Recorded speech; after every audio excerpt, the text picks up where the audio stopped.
मौनी अमावस्या के दिन जब ये दुर्भाग्यपूर्ण घटना घटित हुई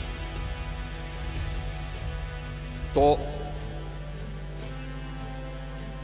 उस समय प्रयागराज के अंदर मेला क्षेत्र में ही 5 करोड़ से अधिक श्रद्धालु था। प्रयागराज सिटी पूरी तरह पैक थी। जिस सिटी की क्षमता ही 25 करोड़ जनसंख्या को अपने अंदर समाहित करने की हो, वहां अगर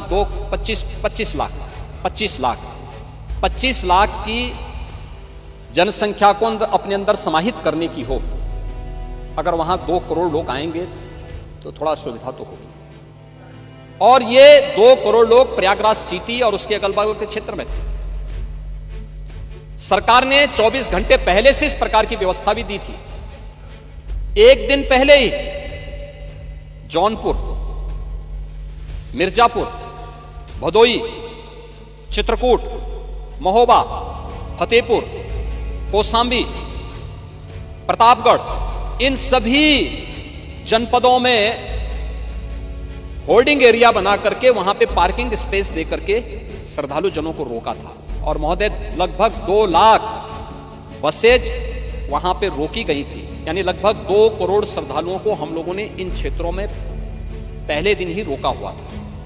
और मैं धन्यवाद दूंगा कि स्थानीय प्रशासन ने भी और स्थानीय जनता ने भी, उत्तर प्रदेश वासियों ने आतिथ्य सेवा का उत्कृष्ट उदाहरण प्रस्तुत किया इन जनपदों में। लगातार 24 घंटे तक, यानी एक दिन पहले 28 जनवरी को 5 करोड़ श्रद्धालुओं ने वहां स्नान किया महाकुंभ में। और भीड़ के उस प्रेशर को हम देख रहे थे। एक एक क्षण पूरा प्रशासन, पूरा शासन इसमें लगा रहा, एक एक क्षण लगा रहा। एक स्पेस की अपनी सीमा होती है, धरती की अपनी सीमा है, वो असीमित नहीं है। आरोप प्रत्यारोप लग सकते हैं। और इसीलिए 28 जनवरी की सायंकाल को ही हम लोगों ने इन जनपदों में होल्डिंग एरिया बना करके उन्हें रोकने का कार्य किया था कि आप यहां पे रुकेंगे। और मैं अभिनंदन करूंगा उन सभी श्रद्धालु जनों का, उन पूज्य संतों का, जिन्होंने उसमें प्रशासन और शासन की व्यवस्था में भरपूर सहयोग किया। 24 घंटे वे सभी श्रद्धालु वहां रुके रहे और किसी ने भी उतावलापन नहीं दिखाया। बहुत शांतिपूर्ण तरीके से वे लोग वहां रहे।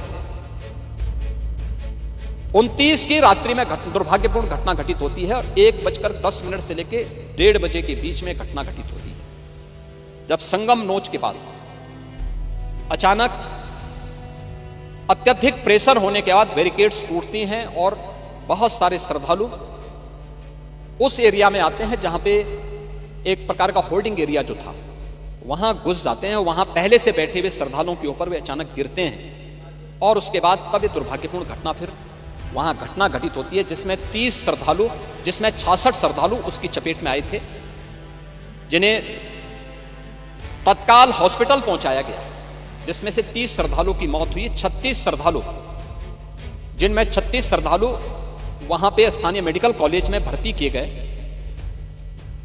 30 में से 29 की पहचान हुई। उनके परिवारजनों ने बकायदा, क्योंकि कोई इस आयोजन के साथ जुड़ता है तो एक परंपरा होती है, लोगों की अपनी आस्था होती है।